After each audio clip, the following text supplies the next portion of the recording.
The Wounded Knee Massacre occurred on December 29, 1890, near Wounded Knee Creek on the Lakota Pine Ridge Indian Reservation in the U.S. state of South Dakota.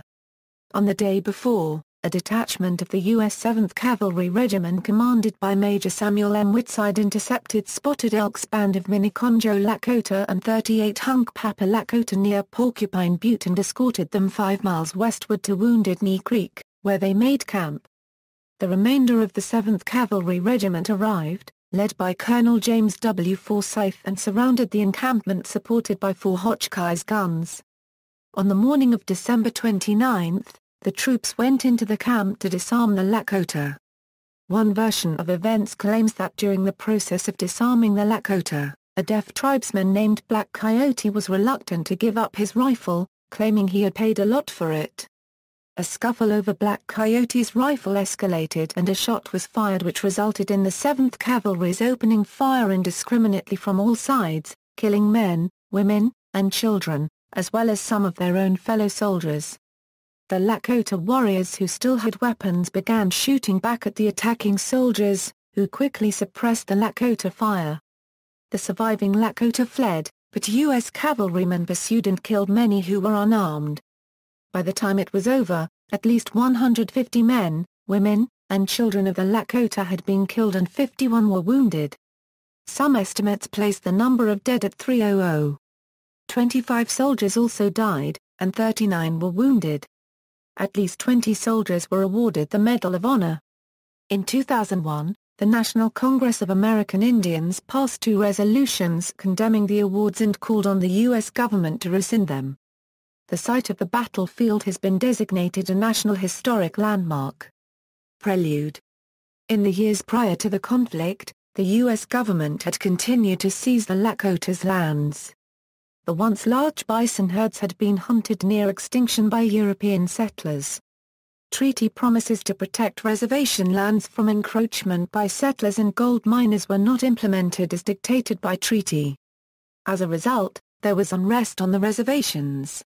It was during this time that news spread among the reservations of a Paiute prophet named Wovoka, founder of the ghost dance religion. He had a vision that the Christian Messiah, Jesus Christ, had returned to Earth in the form of a Native American. According to Wovoka, the Messiah would raise all the Native American believers above the earth. During this time the white man would disappear from native lands, the buffalo herds and all the other animals would return in abundance, and the ghosts of their ancestors would return to Earth hence the word ghost in ghost dance. They would then return to Earth to live in peace. All this would be brought about by performance of the ghost dance. Lakota ambassadors to Wovoka, Kicking Bear and Short Bull taught the Lakota that while performing the ghost dance, they would wear special ghost dance shirts as seen by Black Elk in a vision. Kicking Bear said the shirts had the power to repel bullets. European Americans were alarmed by the sight of the many Great Basin and Plains tribes performing the ghost dance, worried that it might be a prelude to armed attack. Among them was the U.S. Indian agent at the Standing Rock Agency where Chief Sitting Bull lived. U.S. officials decided to take some of the chiefs into custody in order to quell what they called the Messiah craze. The military first hoped to have Buffalo Bill a friend of Sitting Bull aid in the plan to reduce the chance of violence. Standing Rock agent James McLaughlin overrode the military and sent the Indian police to arrest Sitting Bull. On December 15, 1890, 40 Indian policemen arrived at Chief Sitting Bull's house to arrest him. Crowds gathered in protest, and the first shot was fired when Sitting Bull tried to pull away from his captors, killing the officer who had been holding him. Additional shots were fired, resulting in the death of Sitting Bull, 8 of his supporters, and 6 policemen. After Sitting Bull's death, 200 members of his Hunkpapa band, fearful of reprisals, fled Standing Rock to join Chief Spotted Elk and his Miniconjou band at the Cheyenne River Indian Reservation. Spotted Elk and his band, along with 38 Hunkpapa, left the Cheyenne River Reservation on December 23 to journey to the Pine Ridge Indian Reservation to seek shelter with Red Cloud. Former Pine Ridge Indian agent Valentine T. McGillicuddy was asked his opinion of the hostilities surrounding the Ghost Dance movement by General Leonard Wright Colby, commander of the Nebraska National Guard. As for the Ghost Dance, too much attention has been paid to it. it was only the symptom or surface indication of a deep-rooted, long-existing difficulty. As well treat the eruption of smallpox as the disease and ignore the constitutional disease. As regards disarming the Sioux, however desirable it may appear, I consider it neither advisable, nor practicable. I fear it will result as the theoretical enforcement of prohibition in Kansas, Iowa and Dakota. You will succeed in disarming and keeping disarmed the friendly Indians because you can, and you will not succeed with the mob element because you cannot. If I were again to be an Indian agent, and had my choice, I would take charge of 10,000 armed Sioux in preference to a like number of disarmed ones. And furthermore agree to handle that number, or the whole Sioux nation, without a white soldier. Respectfully, etc., V.T. McGillicuddy. P.S. I neglected to state that up to date there has been neither a Sioux outbreak or war. No citizen in Nebraska nor Dakota has been killed, molested or can show the scratch of a pin, and no property has been destroyed off the reservation. The fight and ensuing massacre. On December 28, 1890, Chief Spotted Elk of the Miniconjou Lakota Nation and 350 of his followers were intercepted by a 7th Cavalry detachment under Major Samuel M. Whitside southwest of the Badlands near Porcupine Butte. John Shangro, a scout and interpreter who was half Sioux, advised that they not be disarmed immediately, as it would lead to violence. The troopers escorted the Lakota about 5 miles westward to Wounded Knee Creek where they made camp. Later that evening, Colonel James W. Forsyth and the rest of the 7th Cavalry arrived, bringing the number of troopers at Wounded Knee to 500. In contrast, there were 350 Indians, 230 men and 120 women and children. The troopers surrounded Spotted Elk's encampment and set up 4 rapid-fire Hotchkiss-designed M1875 mountain guns. At daybreak on December 29, 1890, Colonel Forsyth ordered the surrender of weapons and the immediate removal and transportation of the Indians from the zone of military operations to awaiting trains. A search of the camp confiscated 38 rifles and more rifles were taken as the soldiers searched the Indians. None of the old men were found to be armed. Yellow Bird harangued the young men who were becoming agitated by the search and the tension spread to the soldiers. Specific details of what triggered the fight are debated. According to some accounts, a medicine man named Yellow Bird began to perform the ghost dance, reiterating his assertion to the Lakota that the ghost shirts were bulletproof. As tension mounted, Black Coyote refused to give up his rifle. He was deaf and had not understood the order. Another Indian said, "Black Coyote is deaf." When the soldier refused to heed his warning, he said, "Stop. He cannot hear your orders." At that moment, 2 soldiers seized Black Coyote from behind, and in the struggle, his rifle discharged. At the same moment Yellow Bird threw some dust into the air, and approximately 5 young Lakota men with concealed weapons threw aside their blankets and fired their rifles at Troop K of the 7th. After this initial exchange, the firing became indiscriminate. According to Commanding General Nelson A. Miles, a scuffle occurred between one warrior who had a rifle in his hand and 2 soldiers. The rifle was discharged and a battle occurred. Not only the warriors but the sick Chief Spotted Elk, and a large number of women and children who tried to escape by running and scattering over the prairie were hunted down and killed. At first the struggle was fought at close range. Fully half the Indian men were killed or wounded before they had a chance to get off any shots. Some of the Indians grabbed rifles they had been hiding and opened fire on the soldiers. With no cover, and with many of the Lakota unarmed, this phase of the fighting lasted a few minutes at most. While the Indian warriors and soldiers were shooting at close range, other soldiers used the Hotchkiss guns against the teepee camp full of women and children. It is believed that many of the troops on the battlefield were victims of friendly fire from their own Hotchkiss guns. The Indian women and children fled the camp, seeking shelter in a nearby ravine from the crossfire. The officers had lost all control of their men. Some of the soldiers found out to run across the battlefield and finished off wounded Indians. Others leapt onto their horses and pursued the Lakota, in some cases for miles across the prairies. By the end of the fighting, which lasted less than an hour, At least 150 Lakota have been killed and 50 wounded. Historian D. Brown, in Bury My Heart at Wounded Knee, mentions an estimate of 300 of the original 350 having been killed or wounded, and that the soldiers loaded 51 survivors onto wagons and took them to the Pine Ridge Reservation. Army casualties numbered 25 dead and 39 wounded.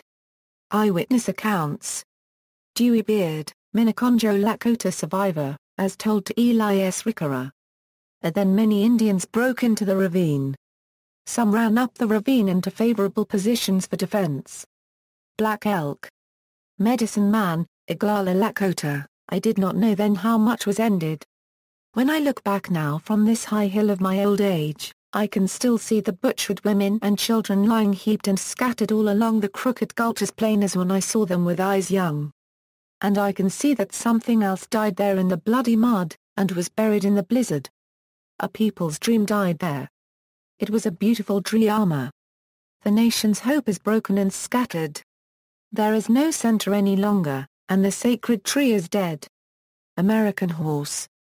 Chief, Oglala Lakota, there was a woman with an infant in her arms who was killed as she almost touched the flag of truce. A mother was shot down with her infant. The child, not knowing that its mother was dead, was still nursing her. The women, as they were fleeing with their babies, were killed together, shot right through for. And after most all of them had been killed, a cry was made that all those who were not killed or wounded should come forth and they would be safe. Little boys came out of their places of refuge, and as soon as they came in sight a number of soldiers surrounded them and butchered them there. Edward S. Godfrey. Captain. Commanded Co. D of the 7th Cavalry, I know the men did not aim deliberately and they were greatly excited. I don't believe they saw their sights. They fired rapidly, but it seemed to me only a few seconds till there was not a living thing before us. Warriors, squaws, children, ponies, and dogs went down before that and aimed fire. Hugh McGuinness. 1st Battalion, Company K, 7th Cavalry, General Nelson A. Miles, who visited the scene of carnage, following a 3-day blizzard, estimated that around 300 snow-shrouded forms were strewn over the countryside. He also discovered to his horror that helpless children and women with babies in their arms had been chased as far as 2 miles from the original scene of encounter and cut down without mercy by the troopers.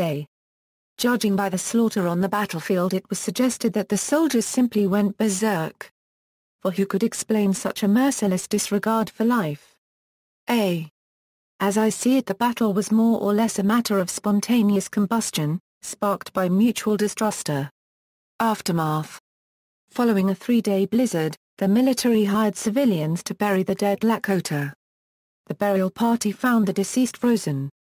They were gathered up and placed in a mass grave on a hill overlooking the encampment from which some of the fire from the Hotchkiss guns originated. It was reported that 4 infants were found alive, wrapped in their deceased mothers' shawls. In all, 84 men, 44 women, and 18 children reportedly died on the field, while at least 7 Lakota were mortally wounded. General Nelson Miles denounced Colonel Forsyth and relieved him of command. An exhaustive Army Court of Inquiry convened by Miles criticized Forsyth for his tactical dispositions, but otherwise exonerated him of responsibility. The Court of Inquiry, however, was not conducted as a formal court-martial. The Secretary of War concurred with the decision and reinstated Forsyth to command of the 7th Cavalry. Testimony had indicated that for the most part, troops attempted to avoid non-combatant casualties. Miles continued to criticize Forsyth, whom he believed had deliberately disobeyed his commands in order to destroy the Indians. Miles promoted the conclusion that Wounded Knee was a deliberate massacre rather than a tragedy caused by poor decisions, in an effort to destroy the career of Forsyth. This was later whitewashed and Forsyth was promoted to Major General. The American public's reaction to the battle at the time was generally favorable. Many non-Lakota living near the reservations interpreted the battle as the defeat of a murderous cult. Others confused ghost dancers with Native Americans in general. In an editorial response to the event, the young newspaper editor L. Frank Baum, later the author of The Wonderful Wizard of Oz, wrote in the Aberdeen Saturday Pioneer on January 3, 1891. the pioneer has before declared that our only safety depends upon the total extermination of the Indians. Having wronged them for centuries, we had better, in order to protect our civilization, follow it up by one more wrong and wipe these untamed and untamable creatures from the face of the earth. In this lies future safety for our settlers and the soldiers who are under incompetent commands. Otherwise, we may expect future years to be as full of trouble with the Redskins as those have been in the past. Soon after the event, Dewey Beard, his brother Joseph Horncloud and others formed the Wounded Knee Survivors Association, which came to include descendants. They sought compensation from the U.S. government for the many fatalities and injured. Today the association is independent and works to preserve and protect the historic site from exploitation, and to administer any memorial erected there. Papers of the association and related materials are held by the University of South Dakota and are available for research. It was not until the 1990s that a memorial to the Lakota was included in the National Historic Landmark. More than 80 years after the battle, beginning on February 27, 1973, Wounded Knee was the site of the Wounded Knee Incident, a 71-day standoff between militants of the American Indian Movement who had chosen the site for its symbolic value and federal law enforcement officials. Drexel Mission fight. Historically, Wounded Knee is generally considered to be the end of the collective multi-century series of conflicts between colonial and U.S. forces and American Indians, known collectively as the Indian Wars. It was not, however, the last armed conflict between Native Americans and the United States. The Drexel Mission fight was an armed confrontation between Lakota warriors and the United States Army that took place on the Pine Ridge Indian Reservation on December 30, 1890, the day following Wounded Knee. The fight occurred on White Clay Creek approximately 15 miles north of Pine Ridge, where Lakota fleeing from the continued hostile situation surrounding the massacre at Wounded Knee had set up camp. Company K of the 7th Cavalry the unit involved in the Wounded Knee was sent to force the Lakota's return to the areas they were assigned on their respective reservations. Some of the hostiles were Brula copyright Lakota from the Rosebud Indian Reservation. The 7th Cavalry was pinned down in a valley by the combined Lakota forces and had to be rescued by the 9th Cavalry, an African-American regiment nicknamed the Buffalo Soldiers.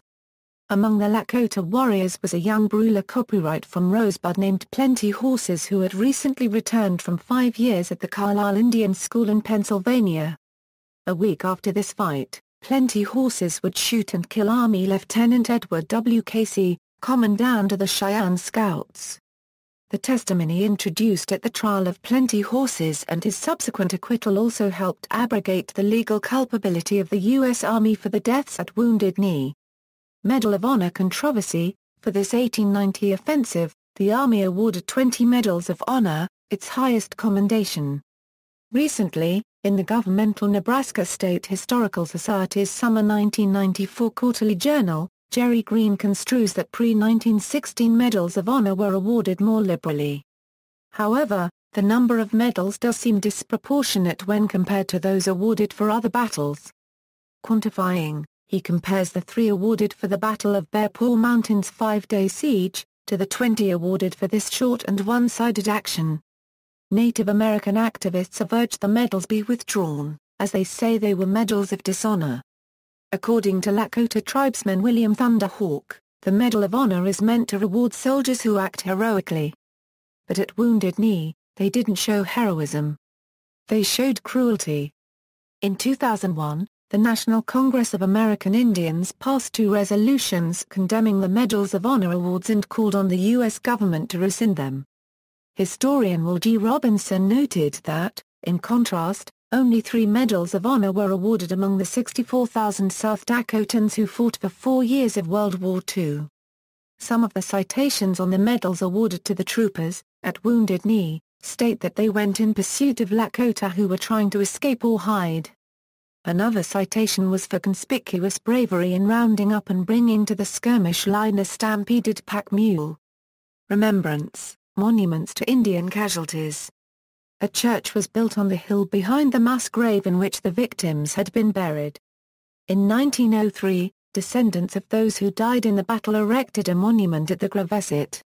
The memorial lists many of those who died at Wounded Knee along with an inscription that reads, "This monument is erected by surviving relatives and other Ogallala and Cheyenne River Sioux Indians in memory of the Chief Bigfoot Massacre December 29, 1890. Colonel Forsyth in command of U.S. troops.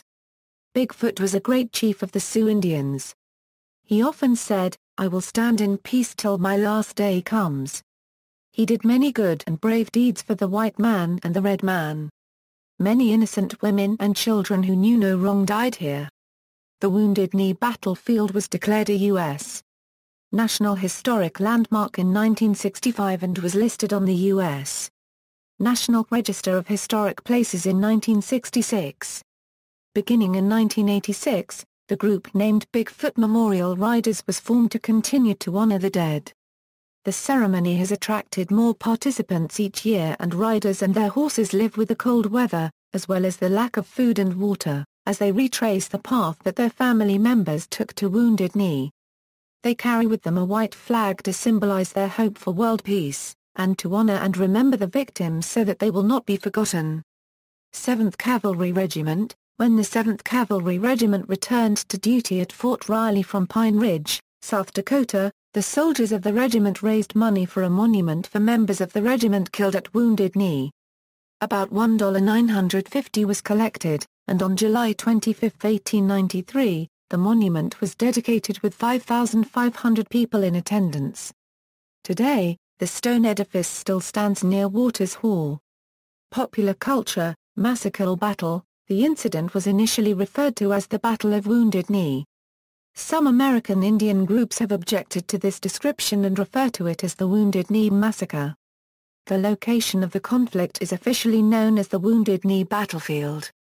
The U.S. Army currently refers to it as Wounded Knee. Bury My Heart at Wounded Knee. In his 1931 poem American Names, Stephen Vincent Benet coined the phrase "Bury My Heart at Wounded Knee." The poem is about his love of American place names, not making reference to the battle. However, when the line was used as the title of historian D. Brown's 1970 best-selling book, awareness was raised and Benet's phrase became popularly associated with the incident, especially in music. After the book, "Bury My Heart at Wounded Knee" was used many times in reference to the battle, especially in music. In 1973, Stuttgart, Germany's Healer released a krautrock psych folk album by the name. In 1992, Beverly St. Marie released her song entitled "Bury My Heart at Wounded Knee" on her Coincidence and Likely Stories album. Bury My Heart at Fun Fun Mountain is a book of Foxtrot comics which was named in reference to this quote. It was published on March 1, 1993. In other music, other artists who have written or recorded songs referring to the battle at Wounded Knee include Wailer Wounded Knee from their 1997 self-titled album, Nightwish, Manowar, Grant Lee Buffalo, Johnny Cash, The Indigo Girls, Charlie Parr, Nick Kershaw, Southern Death Cult, The Waterboys, Uriah Heep, Primus, Patti Smith, Robbie Robertson. Five Iron Frenzy wrote the 2001 song "The Day We Killed" with mentions of Custard, Black Kettle, and quotes Black Elk's account from Black Elk Speaks on their album 5 Iron Frenzy 2, Electric Boogaloo, Toad the Wet Sprocket, Marty Stewart, Bright Eyes, and Pocahontas by Neil Young. On Sam Roberts' 2006 Chemical City album, the song "The Bootleg Saint" contains a line critical of Knee Massacre. There is also a Welsh song called Gadaraira Gwyn by Ticinifan on this incident. In 1973, the American rock band Redbone, formed by Native Americans Patrick and Lolly Vasquez, released the song, "We Were All Wounded at Wounded Knee." The song ends with a subtly altered sentence, "We were all wounded by Wounded Knee." The song reached the #1 chart position across Europe. In the U.S., the song was initially withheld from release and then banned by several radio stations. Richard Stepp's 2008 Native American Music Awards Native Heart nominated album, The Sacred Journey, has Wounded Knee as its final track. In film, the massacre is referenced in films such as Thunderheart and Hidalgo. The 2005 TNT miniseries Into the West included scenes of the battle. In 2007, HBO Films released a film adaptation of the Dee Brown bestseller Bury My Heart at Wounded Knee. In other culture, in the 1996 DC comic book Saint of Killers, written by Garth Ennis, the main character becomes a surrogate angel of death, reaping souls whenever men kill other men violently. The story is set in the 1880s and, near the end of Chapter 4, it is said that 4 years later he was called upon at Wounded Knee. In the 2013 video game BioShock Infinite, several main characters are veterans of Wounded Knee.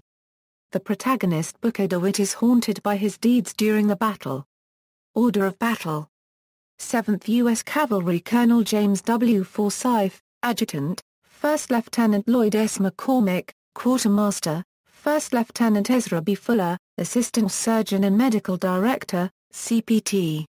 John Van Rensselaer Hoff, Assistant Surgeon, 1st Lieutenant James D. Glennon, 1st Squadron Major Samuel Whitside, Adjutant, 1st Lieutenant W. J. Nicholson, Troop A, CPT.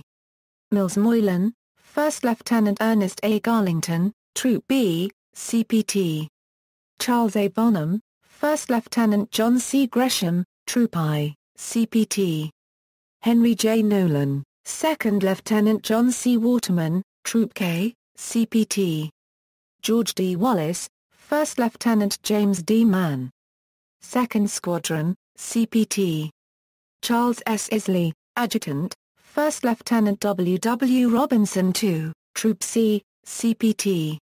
Henry Jackson, 2nd Lieutenant T. Q. Donaldson, Troop D, CPT. Edward S. Godfrey, 2nd Lieutenant S. J. Tompkins, Troop E, 1st Lieutenant Horatio G. Sickle, 2nd Lieutenant Sedgwick Rice Troop G, CPT. Winfield S.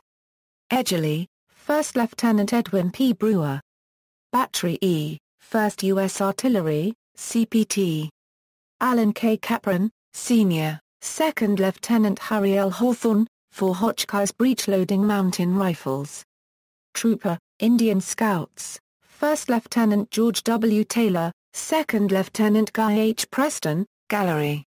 See also: Wounded Knee Incident, Indian Massacres in the United States, History of South Dakota, Plains Indians Wars, List of battles fought in South Dakota, Manifest Destiny, Wounded Knee of Alaska, References.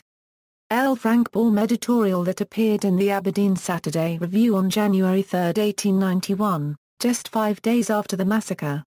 The author wrote about those terrible Redskins, his favorite word for Indians. He wrote, "The pioneer has before declared that our only safety depends upon the total extermination of the Indians. Having wronged them for centuries, we had better, in order to protect our civilization, follow it up by one or more wrong and wipe these untamed and untamable creatures from the face of the earth." Further reading: Anderson, Rani Henrik. The Lakota Ghost Dance of 1890, University of Nebraska Press, 2009. ISBN 978-0-8032-1073-8. Brown, D. Bury My Heart at Wounded Knee, An Indian History of the American West, OWL Books. ISBN 0-8050-6669-1. Coleman, William S. E. Voices of Wounded Knee, University of Nebraska Press. ISBN 0-8032-1506-1. Smith, Rex Allen. Moon of Popping Trees, University of Nebraska Press. ISBN 0-8032-9120-5. Utley, Robert M. Last Days of the Sioux Nation, Yale University Press. Utley, Robert M. The Indian Frontier 1846–1890, University of New Mexico Press. ISBN 0-8263-2998-5. Utley, Robert M. Frontier Regulars, The United States Army and the Indian 1866–1891, Macmillan Publishing. ISBN 0-8032-9551-0. Yen, Bill. Indian Wars, The Campaign for the American West, Wisdom. ISBN 1-59416-016-3. Champlin, Tim. A Trail to Wounded Knee: A Western Story, 5-star. ISBN 0-7826-2401-0. External links: The Wounded Knee Museum in War, South Dakota, Bureau of American Ethnology Report on the Ghost Dance Religion, PBS, Walter Mason Camp Collection, includes photographs from the Battle of Wounded Knee Creek, Brigham Young University, U.S. Army Casualty List of Wounded Knee, Gen Forum, A Dark Day Education Resource, Dakota Pathways, Lost Bird of Wounded Knee Education Resource, South Dakota Public Television, Review, Bury My Heart at Wounded Knee, HBO production, Friends of the Little Big Horn, Susanna L. J. Redbear, Find a Grave, Lost Bird of Wounded Knee, Find a Grave, The Ghost Dance. How the Indians Worked Themselves Up to Fighting Pitch, Eyewitness account by reporter, New York Times, November 22, 1890, Army at Wounded Knee.